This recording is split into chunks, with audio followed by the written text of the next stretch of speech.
Solomon is left, and now Ben is taking over. Oh, quick slide in, action pack. I don't think I've ever been described as quick in my life. Oh man. You said that, not me. Yeah. You gotta watch it, man. Like if you slide around the store's dry these few days, which causes a bit of it's good. So it's Merfolk versus Burn. Naya. No, it's supposed to be a Naya Burn list. Oh yeah, there you go. There's supposed to be wild Nakatos. Unfortunately, our opponent is not drawing very well. Well has actually drew very well. Pretty well, yeah. I think it's a tough matchup for the Merfolk deck, deck. especially if you don't have what's that stupid card called? Aetherval, yeah. Aetherval, one of the most broken cards in available to you in Modern. The gross. good thing about he it, drew his third land. Wow, that is very, very handsome. Gonna do a Searing Blaze, 3 damage to the face, 3 damage to the creature. Prowess, and then swing in for 4. Putting it down to 8. Mm-hmm. He has Master away next turn, but without a 4th land, I think that's gonna be tough. Wow, and all foil Merfolk deck. Yes, looking very. No. As I explained to Poe earlier, it's fish ! Yeah, Poe brought it up that it's fish ! This is what the exclamation mark means. Because he has foils. Foil, yeah. Okay. So I can get behind that. Pimpin'. Lava Spike to. Okay, yeah. Lava Spike to trigger Prowess twice and attack with both. Yeah, that was a quick game. Quick game. A pretty quick game. I mean, this is the diversity of Modern, right? Like you watch our Wednesday coverage, and it's all Abzan Collected Company and slower decks, red white control, red white possibility storm. Yeah. And today you have just balls to the wall, walls to the ball. so lightning fast that it's so lightning fast that I can't even make it for the first round. All right, so the game 1 goes to Stefan. No, to Ruel. Let me update the deck names. The deck. So one game. This broadcast is from Singapore. We are a Southeast Asian. What? It's just a tiny island. No little larger, red dot of the. No larger than most major American metropolitan areas. No, even smaller than most of them. Yeah, I think we're smaller than New York. We're smaller than New York itself. Yeah, we are like 24 kilometers high. Okay, so 65 wide and 30, 42 deep. Yeah, something which like in that. miles would be like 21 and. Okay, hang on. Naya Burn versus. Hey, come on! No, all right. I am left alone. Ben is going about the business. This is a store. This is Grey Ogre Games, located in 83 Club Street. If you're ever in Singapore, do drop by because we definitely love your company. We just sit with us and hang out, and we'll talk shop. Ben is one of the owners of Grey Ogre Games, and he obviously has to run the store. Today there are a lot of players. Besides the 28 people playing in the Modern tournament, there are still lots of people on a Saturday playing EDH, which is Commander, or otherwise known as Commander. So right. So let's take a look at their sideboard. Stefan is running 1 Unified Will. Wow, 1 Unified Will, 1 Dispel, 1 Tidebinder Mage, 2 Negates, 1 Dismember, 1 Echoing Truths, 2 Relic of Progenitors, 3 Hercules Recall, and 3 Tectonic Edge. I think, there's not much that you can bring in that might be useful. You just want creatures to stick. Maybe the Dispel and the Negates would be useful, but Echoing Truth might actually be useful in this matchup. You want to just bounce and make sure that you keep up the tempo with your Aetherval and your Harbinger of the Tides. I am surprised not to see more Harbinger of the Tides in the sideboard, but I guess Tidebinder Mage makes up for that. A good mix of those 2 creatures. Is running in his sideboard 4 Destructive Revelry, 3 Path to Exile, 3 Core Firewalker, 2 Deflecting Palm, 2 Graph Digger's Cage, and one Lightning Helix. So I think you can bring in the Lightning Helix and the Destructive Revelry. I don't know if you bring in the Revelry. I guess well, the it's Spreading against Seas. it's against Aether the Spreading Vial. Seas and the Aether Vials. It's an additional 3 more damage to your opponent's face. Yeah. I think Deflecting Palm is really good though. Oh man. Yeah. Yeah. Any kind of race matchup, not race as in damage versus damage, not them running across Oh the yeah, floor. you're a much nicer person. I was thinking, What? Chinese versus something okay. else. Oh right. Okay. A race matchup. Hey, don't play race, so yeah. I need to update the decks, right? Fish. Is fish exclamation point. Unfortunately, I like the fish deck, especially if it's all foiled up. Unfortunately, I think the matchup here would probably favor the Naya burn. Fish needs a really good start, and you cannot stumble. So you see, he has that good start. He started off with land into Vial. Yeah. And Goblin Guide. Goblin Guide. But Goblin Guide on the other side is gonna make it tough for him. Mm-hmm. He has Cavern of Souls and a Minamo, I'm guessing. Yeah. So this is really good because he's able to play Tidebinder Mage to lock down the Goblin Guide. Can the Tidebinder Mage? It's red and green, right? Yeah, red or green. So, So instead, he's playing Silver Gale Adept. I think his thoughts are that everything in this deck trades for the Goblin Guide, creatures, right? So he is going to be more inclined to want to have a Tidebinder Mage for something like a Monastery Swiftspear. Yeah. I don't like Stefan's play of not putting the Curse Catcher into play now. Right away. Because then it leaves it open for, say, Ruel to... and step do some shenanigans. In response to their Vial activation. Yep. Like Searing Blaze would be... Especially since you've seen it now. Yeah. So if you don't put it into play... right away, then you don't show him the Curse Catcher. That way you can try and get him. That's right, yeah. For one. But I don't like the sequencing of this. But I don't think it's gonna really matter too much. Because you're gonna see Lightning Bolt on the Silver Gale Adept. And the Silver Gale Adept and goes presumably he's gonna play another Goblin Guide. Yep.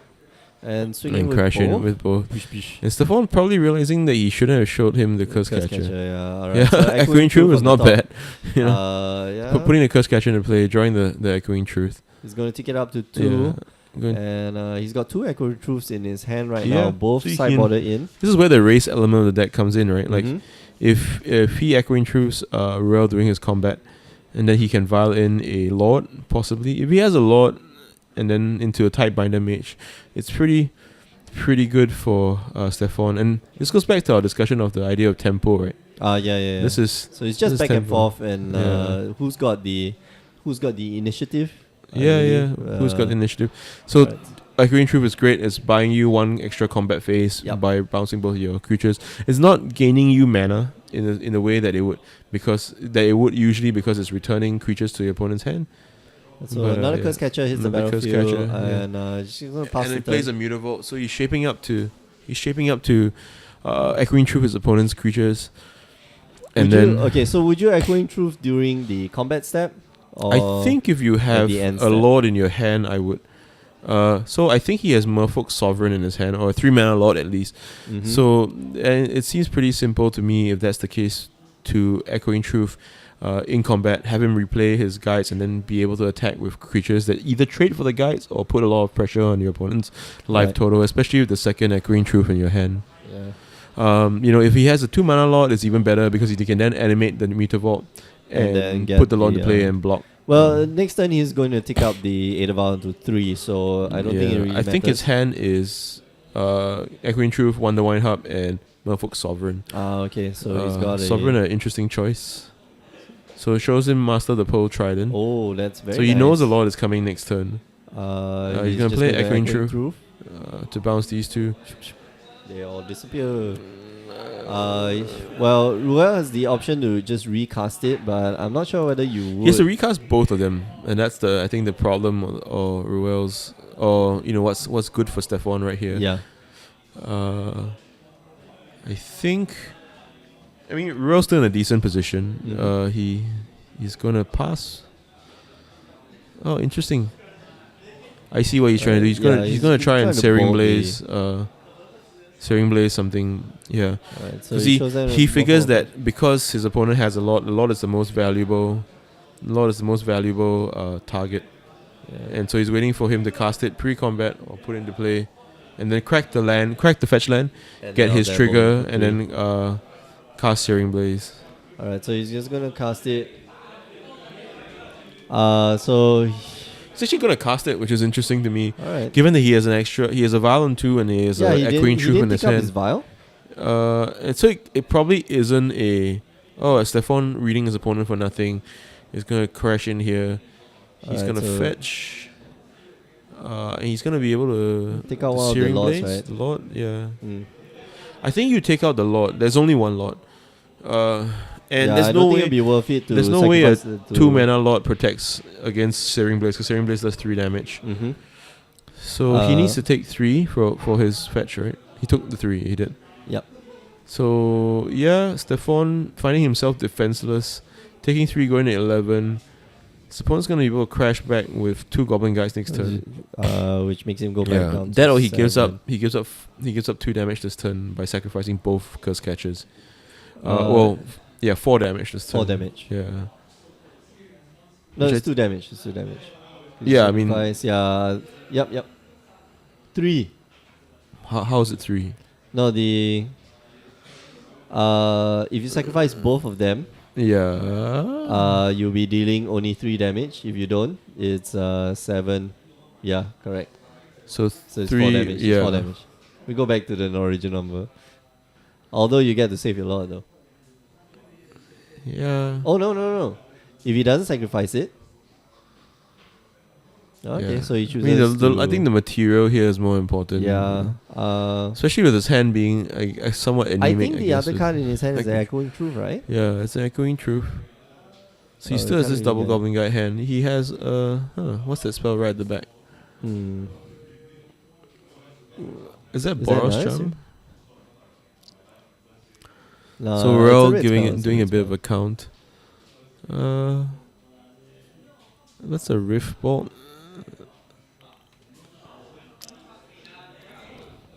Alright, so Goblin Guide, followed by Goblin Guide. Would you trade off here?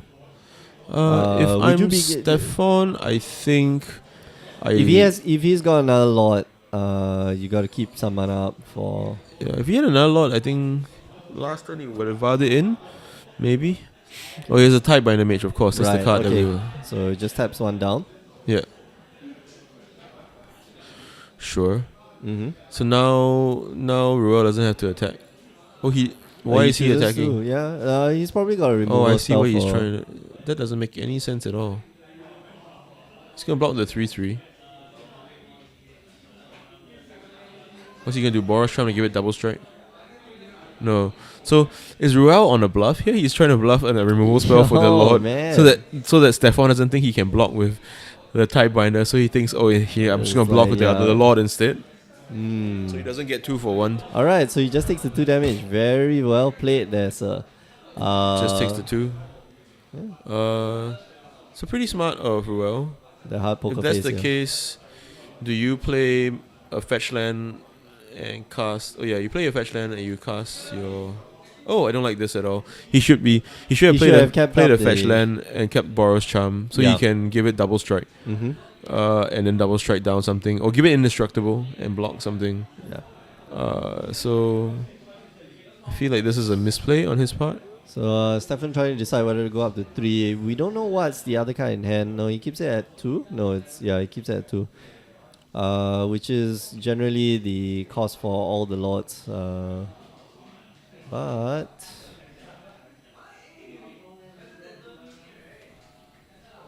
alright, Master of Waves able to quite a few creatures. He's just gonna pass the turn. So this is where the creature part of Ruel's deck is not going to be great anymore. Mm-hmm. He needs to just the burn part of his deck that's going to be important. And he's drawing the right cards. He's not laying a land I can attribute to wanting to have Searing Blaze triggers. Yeah. But you can just lay the land and just crack and fetch later. Mm-hmm. It gives you the option still. Well, now drawing pretty thin. He needs to trade off against his opponents. It's a pretty good draw for Stefan, eh?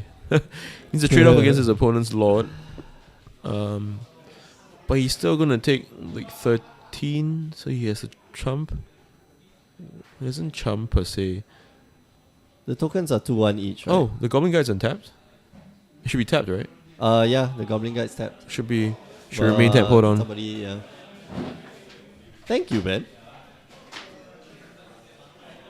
Yeah, the Goblin Guide doesn't get to untap. So now he takes it up to 3, presumably for Mirror.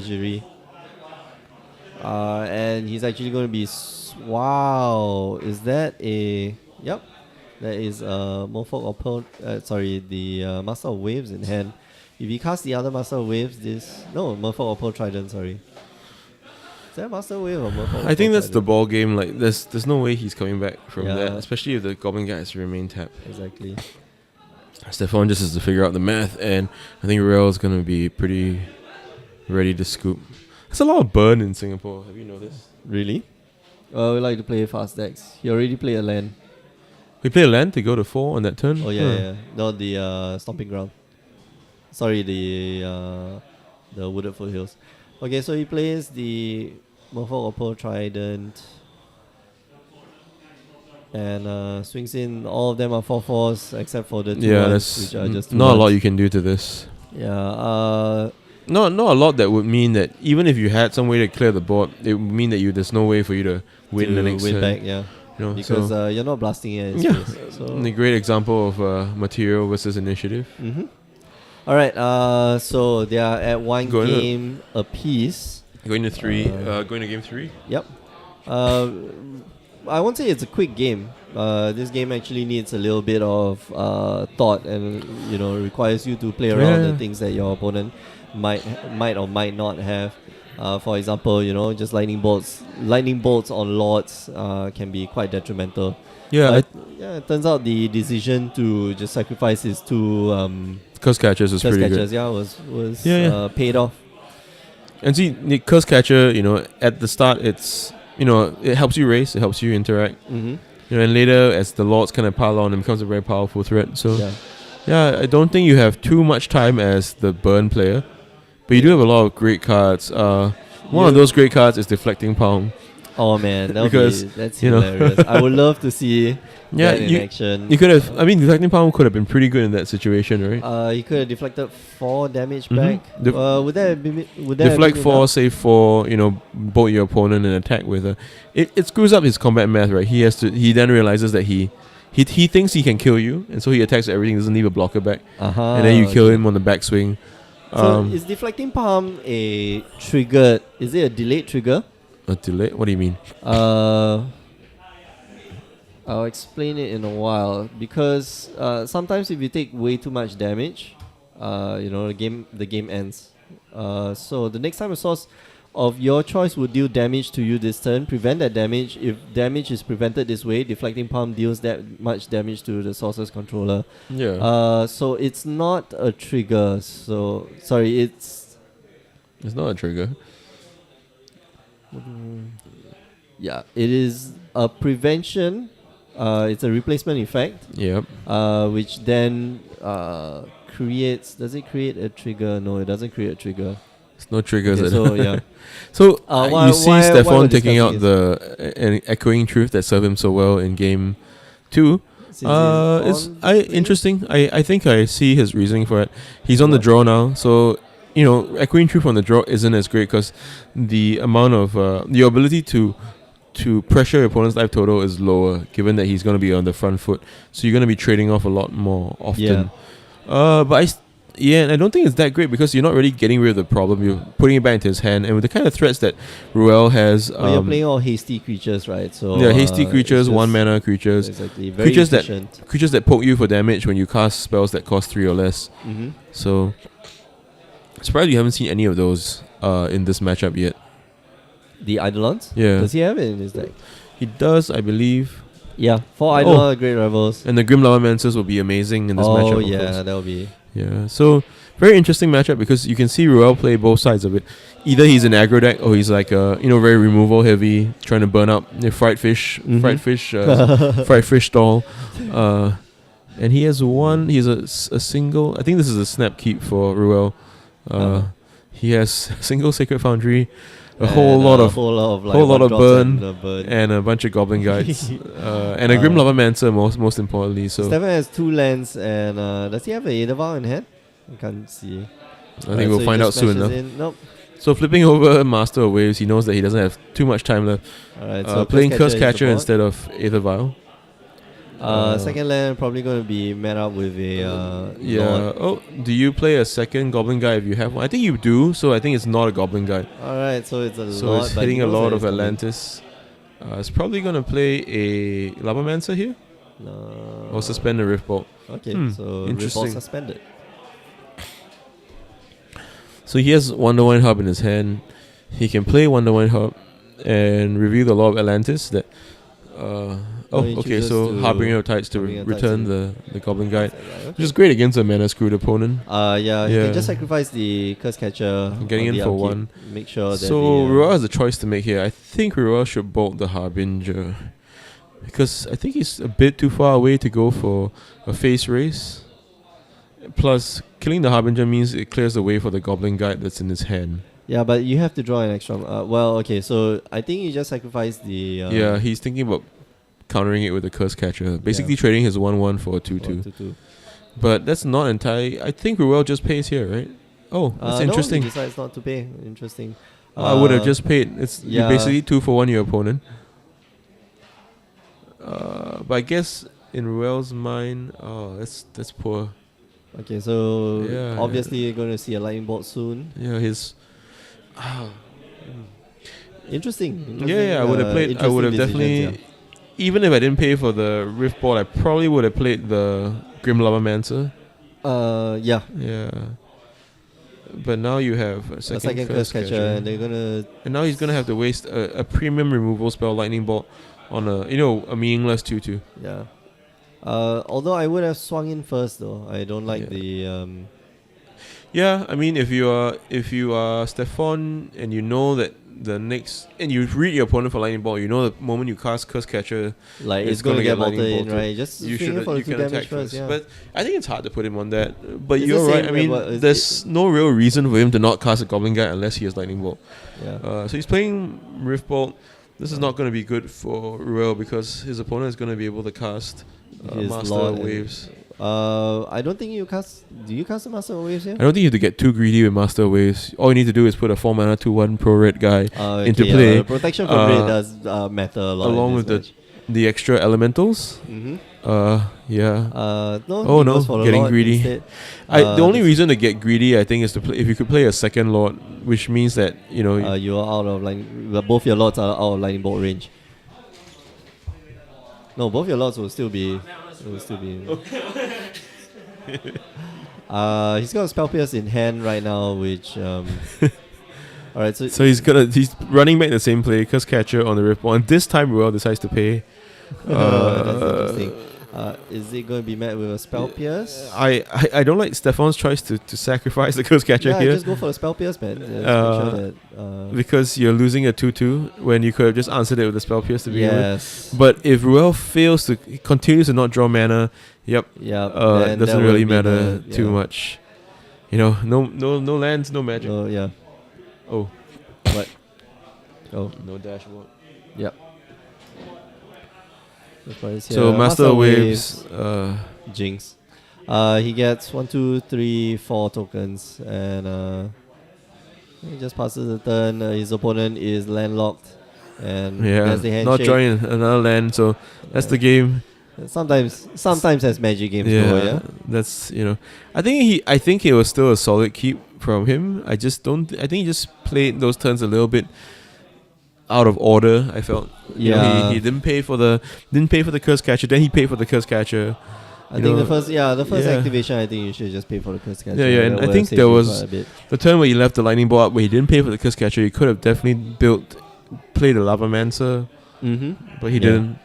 So things things work out strangely. Some ways other than others. So that's round 3. Stefan going to 3-0, probably able to draw into the top 8. Yeah. Where they'll be playing for a box. Yeah, and Eternal Masters. Ruel just has to win one more game, and then he can just draw. It's always that, that's the feeling, That's the feeling. You always feel like you have to win one more game, and then you're like, oh. Ah man, don't talk to me about that. Yeah, hopefully like all my GPs. Hopefully we'll have like an actual top 8, and they won't just chop the boxes and everything. I hope so, but just like the previous win an EMA box, well, we had we had one competitor no split Faisal. That's which awesome. meant that we're not going to split. Yeah. But unfortunately, Faisal's Faisal great for coverage, because he just makes sure that they never split at all. Yes, that would be nice. But I don't think you want to split a box of EMA, right? Between 8 players, it's like 3 packs a guy. No, but you get other prizes for finishing in top 8 too. So what they would do is they pool everything and split it. Well, which is the time very expedient way of going about doing things. But okay, we still have 20 minutes, so we're gonna leave you with some replays from our previous Modern Wednesday. Yeah, but before we go to replays, my duty to remind you that there are other shows that we do on Tuesday, Wednesday, and Thursday night, 8 p.m. Singapore time. We broadcast real people playing real cards of Magic. Either standard, modern, or vintage, and you can check out our schedule in the details in the channel page itself. And while you're at it, do follow us on Facebook and on YouTube. Subscribe to our YouTube channel so that it's easier for us to, at least name the channel. The more subscribers we have, the more we can do with the channel. You can check out all our previous broadcasts on the YouTube channel as well. And finally, do support our streamers and support our partners.